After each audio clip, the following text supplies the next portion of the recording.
Asante mama bawezi nasa walale ajala nasa malale timbani rasa dia cinabarani maringi zao sikoi batikia mbai matai kuri ratina toko nawe natunga na unea ni ala sao atika tinyabe chari ni famale nevan machita itadabu kurangu nuwalea zao itatia kanefa mano nazaka zao kweso muzika e mataru ni ferantika azalo sana la vikizao pangoma kujanga malake nao Pamanina no sao azalo sana la vikizao pasairana kujanga malake nao Pamikade no sao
Fatima tita rangu tandanga nao zao chari nanga nusipa tita pali haline sajaza biriterea adenga raikunga beta katamburea sairanga zao timisi banu barau ni marini kunga sikono pala saludo salozana la vikizao Pangoma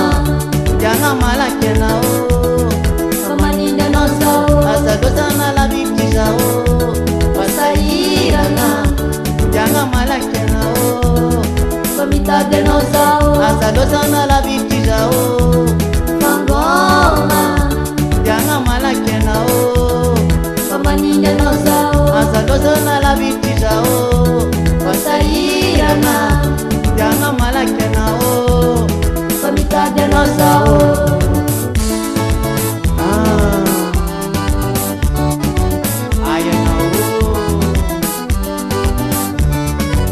Kata ang telefon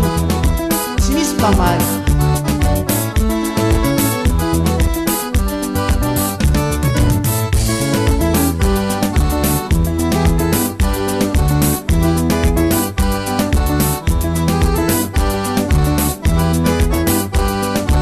apa sini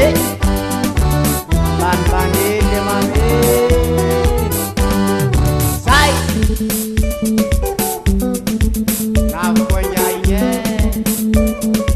Salara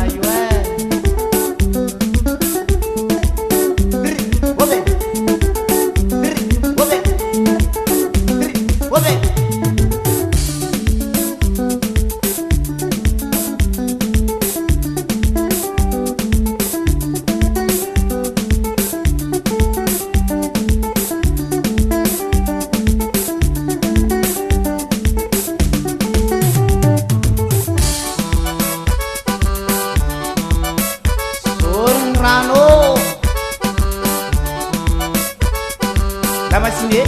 Lamachine, Doize, Doize, Lamachine, Lamachine, Doize, Doize. Ah